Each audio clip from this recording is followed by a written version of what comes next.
Hi, everyone. Today we're talking about the vital role of dog fosters.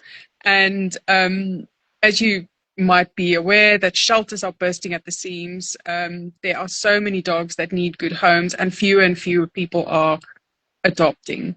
Um, Due to lack of funding, human resources being stretched, it often means that dogs in shelters don't get the exercise and enrichment that they need. And that combined with a high stress environment often leads to behavioral issues. So today I'm talking to Sascha Odayar. She is a animal behaviorist, a qualified vet nurse, worked at Battersea Dogs in the UK. So she knows all about sheltered dogs and shelter environments. And also you often foster. Yes, I do. I've been fostering so since I started my career as a vet nurse in 2003. I've pretty much fostered on and off all those decades. Yeah, dogs and cats, and mostly dogs to be fair, and Mm, more because they don't cope so well in a kennel environment. mm, It's high stress. And a lot of cases were that I fostered when I was working in shelter were ones who often had medical issue that could be resolved. However, they couldn't cope in a kennel environment. So it was a medical stroke behavioural foster because maybe it was an ear issue that was going to take maybe, a month or two to resolve because we couldn't mm, then rehire with an active medical problem. We needed to get on top of mm, it, make sure it was something that was curable or at mm, least stabilised before then they could be rehomed. And then there's a dog who mm, can't cope and now has to have the news that they've got to spend the next 2 months having daily treatment. So those are the kind of cases that I used to foster a lot of, mm, medical cases, whether or not they would thrive in a home environment and we could get on top of the medical issue. Because as well, a lot of dogs have medical issues due to the stress of the kennels. It isn't because they are sick dogs in general, it's just that mm, situation makes them, their immune system goes to pot. They're having mm. diarrhea, they're having like Wow. flare up of conditions that perhaps they wouldn't have in a pet home. So, Mm, yes, I've done a lot of that over the years. mm, And yeah, even up until when did I sign that one? My last puppy, I think last month we took him on as a foster fail, but I didn't do that very often, let me tell you. There was one other dog before that I went as a foster, and that was in 2005, I think. I mm, fostered a special needs Bichon, and then she wasn't rehomeable, so I kept her. mm. But other than that, I've fostered lots and lots and lots, and in theory, I've kept one in 2005 and one this year. So Yeah. you can and not keep. It is possible. Yeah, so because a lot of people think that fostering is about loss, but it's not because you're helping this dog to become adoptable. Yeah, absolutely. And you get to learn in a home environment what home would be good for this dog. Like there might be Mm, like in kennel, you say, oh no, this dog is very reactive to other dogs. Is it, or is it just because there's dogs screaming at me from every angle of the kennel that I'm sitting mm, in? Therefore, dogs mm, drive me crazy. So if I get out of my kennel, I'm going to shout back at one. So it's not necessarily that they are I don't like this, I don't like that. You can only really tell in a home environment. And it is, yes, I understand people that are adopting, they see this dog in a kennel and it's hard for them to make that decision. Oh yeah, I'm gonna mm, take it off, even though it's showing me these signs. And it's mm, hard for the people that work at the shelter. What they're seeing in the shelter isn't perhaps what they think the dog will be like, but they have no way of testing that until it goes into a home environment. So I think mm, as fosters, we can really, really help.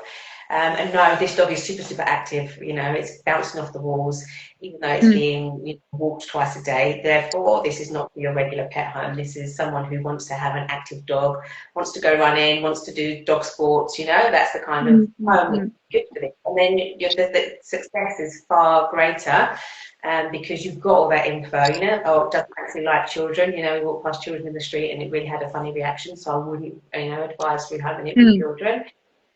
mm. The neighbourhood cat came in the garden, the dog was fine, all that kind of information that you can provide in a Yeah, more neutral than it is in yeah, kennels. yeah. You touched on it a little bit earlier, and there are different reasons that a dog can be fostered. One is medical recovery. and then also to kind of make them shine and show people what their true personality is. Yeah. And obviously, puppies, you see often that organizations are asking for puppy raisers, so bottle feeding pups where the mum had passed away or whatever. So there's different types of fostering opportunities.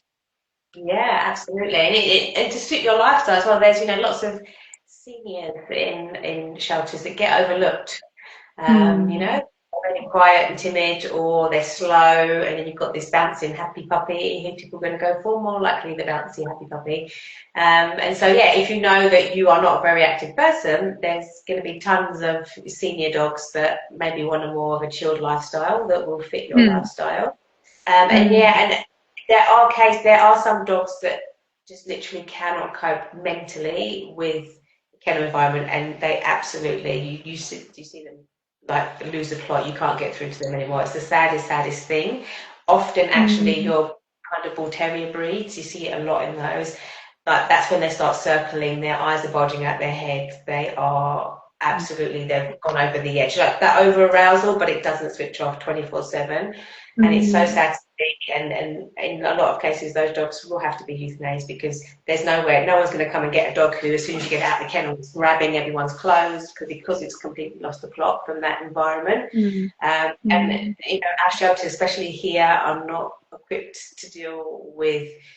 I haven't got the space. Our kennels are full. There isn't a nice quiet kennel I can go put you in the, in Mm. another room over there. It's just not. It's like either you survive here or you don't. And Mm. a lot of these dogs they can't, especially after being in there a while. Mm.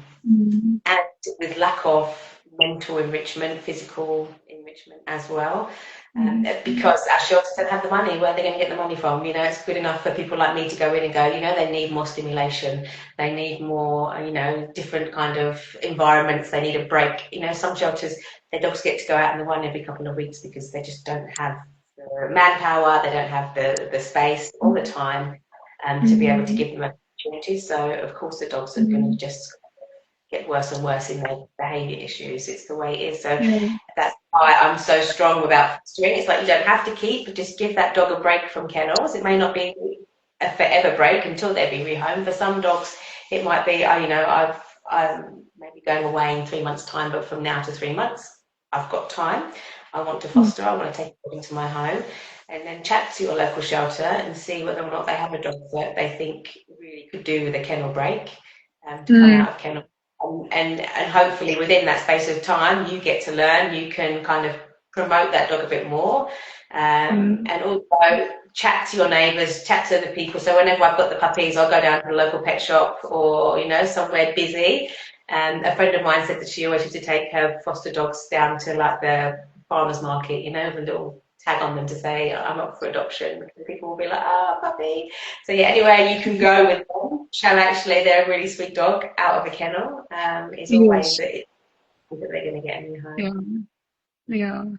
No, just I watched this TikTok on not TikTok, Instagram. Simon Sitz. I don't know if you've seen her, Isabel, and she fosters. She's in New York and she fosters, and it's amazing the connection that people make and the following that she has, and showing people about fostering. And I think that's a great opportunity if people are interested.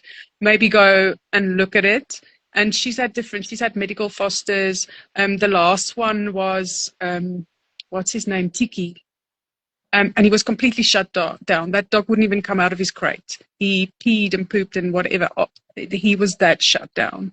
And he's now been adopted into a wonderful family. And it's just amazing to see the difference that you can make, because dogs are companions. They need humans.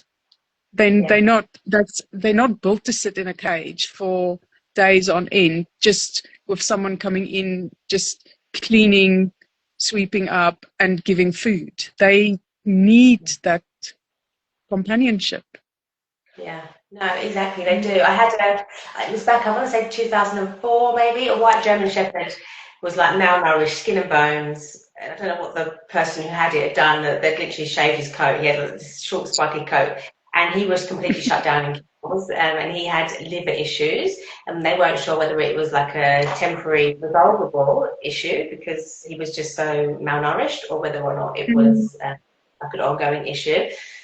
So I ended up fostering him, and then taking him to see my colleagues and stuff, the other vets, to have him checked. And then after a few weeks, he came out of his shell, and they saw him playing with toys. Like, you didn't see this character at all Mm. um, in the kennel, and just to see that, and he ended up going to a wonderful home. His coat grew back. He looked like a long-haired white German Shepherd. He looked gorgeous. And he went to the most fabulous home, and honestly lived the best life. They came in rehomed a year later, another dog from us. And even today, I'm still in touch with them. Like, that's kind of Oh, fabulous. I was so grateful for them for seeing him, and he turned into such a wonderful dog. And it was, yeah, it was that you wouldn't see that if he'd have stayed in kennels. People would just walk Mm-mm. by because he just sat there and did nothing. He didn't Mm. really interact with people. Like you say, he was shut down completely, and it was only when he Mm. was, I took him home and he got to know us, and then he started to play, and you saw a completely different side of him, and he was a great dog. Yeah, yeah, yeah. No, there's a lot of emotion that goes into it. So, and I think, like, what do you think is like the ideal foster person? You know, what do they look like? Someone with I think a bit of understanding, a bit of patience, that you know, your first week or two is not going to be smooth sailing, Mm. especially if it's a dog that's never lived in a home environment. But it's also the same if Mm. you're going to go and adopt. Hey, this is across the board. You're bringing a new dog into your home, especially if they've never been in a home environment. It's going to be a little bit chaotic at the beginning. Patience, and I think there's a lot you can do to prepare your environment, and also just go slowly. Hear from the shelter what the dog's personality is like there. You'll kind of Mm. know whether or not they're kind of boisterous and outgoing, or whether they're a little bit more shut down, laid back. Mm. And then, yeah, just don't overwhelm them. Kind of, here's the whole house, go have fun, kind of thing. And into us, it's like, oh, you were in this small kennel, now you've got this big house, go have fun, enjoy yourself. But actually, for a lot of them, it's a little bit overwhelming. So sometimes it's like, introduce them to, this is where you're going to be, this is your area, this is the garden, let them chill, learn an area, and then open the house up a bit more if that's what you want. Mm. And also, with if you've got dogs to begin with anyway, and you're bringing a foster into your home, hopefully the Mm. shelter has got you with maybe an intro or something along those lines. With Mm. me, it was better for me because I didn't have to take my dogs to the shelter, because my dogs wouldn't react their normal way in a shelter Mm. as they would Mm. at home.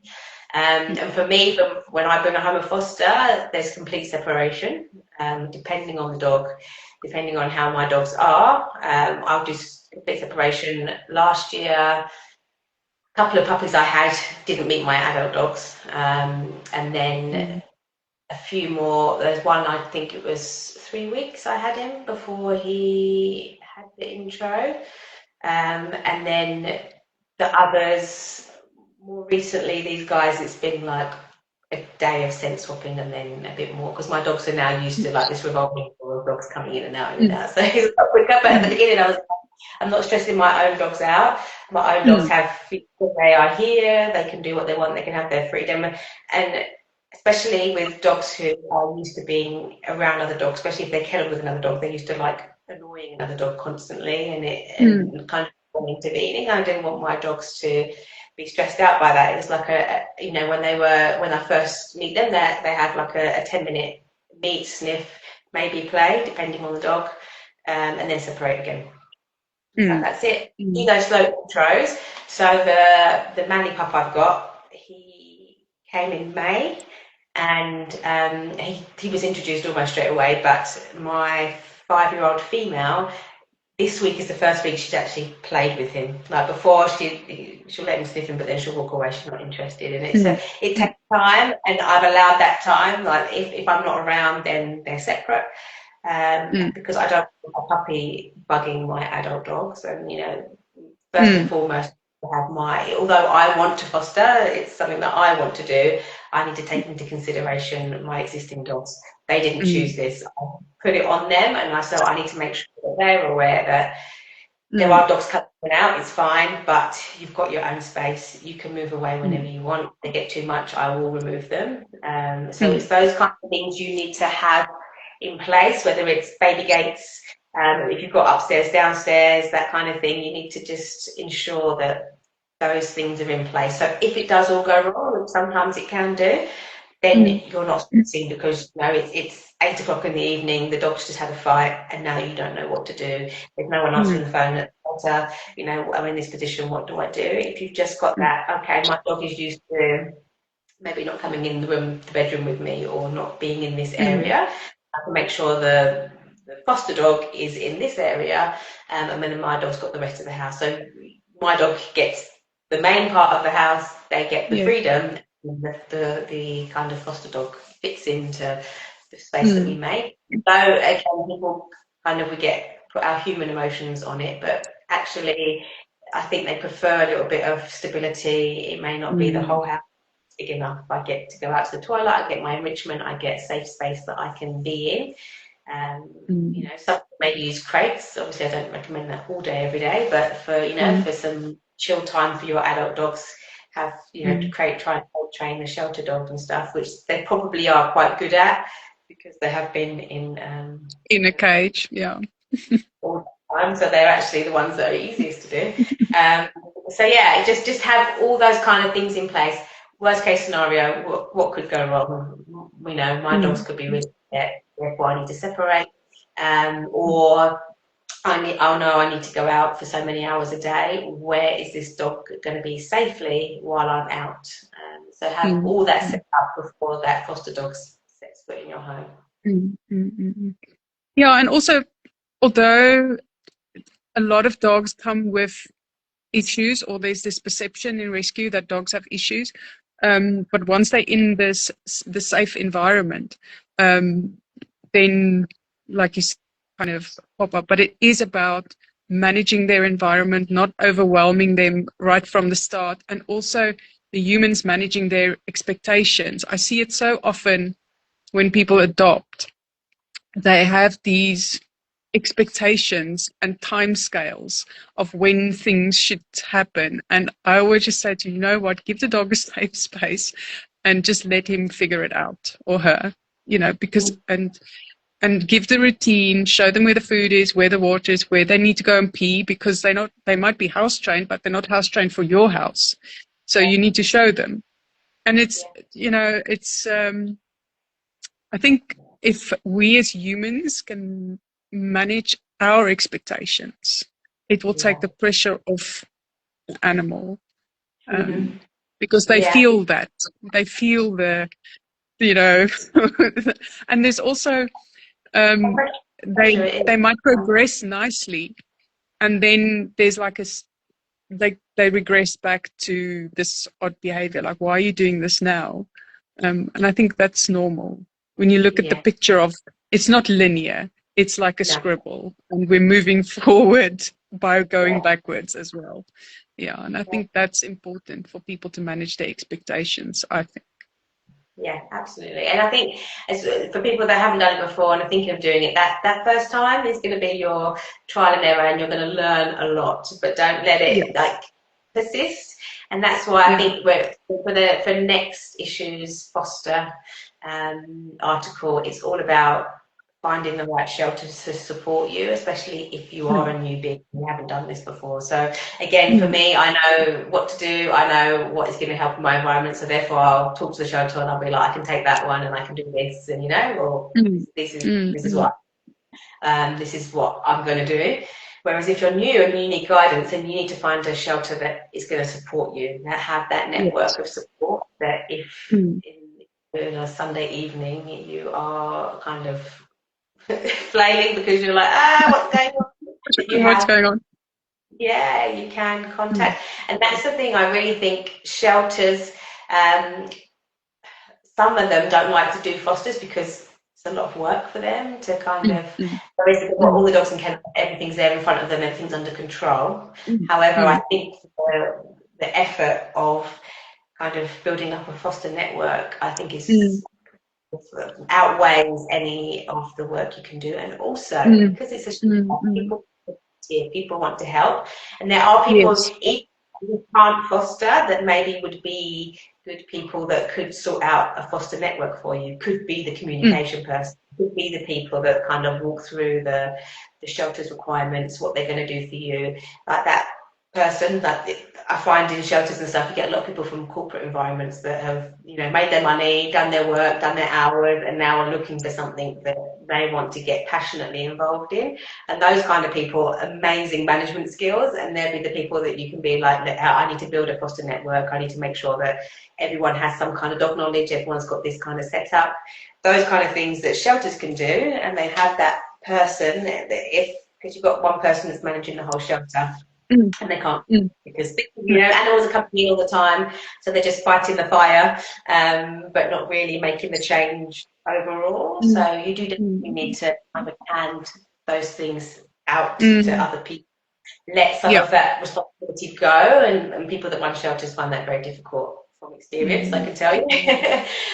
But that's the kind of thing for the dog's benefit at the end of the day. That's what it's all about, really. Mm.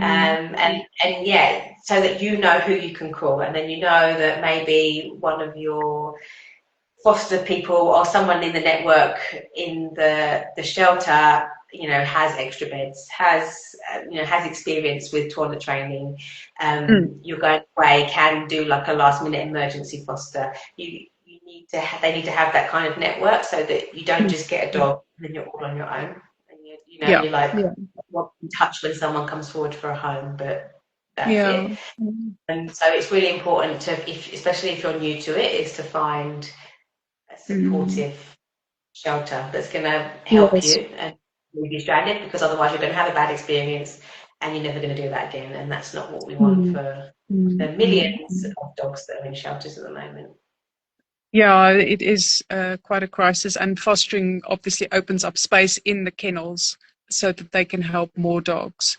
But that's a conversation for another day. um, I think the amount of animals that are coming into rescue is epidemic. It's just unbelievable. But yeah, but Sascha, thank you. I'm looking forward to the October article and, you know, what to expect. And yeah, I'd love for people to share their foster stories with us as well. I think that will also encourage others to consider it. Yeah, You know, because it really is, it's not about loss. It is about love and about setting that dog up for a successful adoption. And it exactly. doesn't, you know, it could be 2 weeks, it could be 3 months. It Yeah, just depends. yeah, And, you know, there's so many people that want an animal, but they want a dog, but they can't commit for 12 years, which is the lifespan, I suppose, the yeah. average lifespan. And so they can get that companionship by fostering and and they'll have so many dogs out there. I think Carolyn said she's fostered 150 dogs. You know, so I all haven't. those I dogs, thought back, how many have I done? Dogs, cats. I was like, oh, no idea. yeah. But there's nothing that makes me happier when I get an update from someone, you know, a dog that we've cared for in our networking organization, and then they send me an update, and I'm like, you know, it really makes your heart happy to see that. Absolutely. And it's such a wonderful thing. And I think fostering lends itself perfectly for that. So you can give so many dogs a chance. And I think if you can do that, it's a wonderful opportunity for you Yeah. as a human being as well. Mm. I mean, Mm. don't get me wrong. It's emotional when they go, and that's the thing. Some people are like, Oh, "No, yes. I'm going to be," but then, especially with me, I've got kids. You know, I've got 4 kids, well, age 2 to 11. They are very emotional. Like, they've had the best friend for like 2 months. Like, we're going to say Yeah. goodbye now.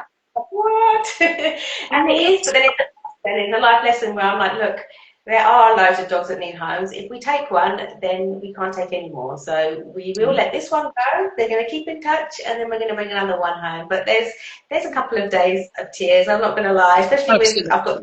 Absolutely. Yeah. It's just it's just an emotional house for a while. But I think it's a good lesson for them. I don't know, or I'm Mm. traumatizing them. Mm. One or the other. Not quite sure at the No. moment. No, I think it's brilliant and it's wonderful what you do. And thank you so much for your time today, Sascha, and for just talking us through and opening up the world of foster. I think we need to really focus on that. So thank you very much for your time today. Absolutely. Thank you. Great stuff. So I'll link the magazine sign up. I'll link that so people can get the magazine for free. They can get the August one and read the first article, and then the next one coming out the 3rd of October to learn more. Great stuff. Thank you very much. See you. See you soon. Bye.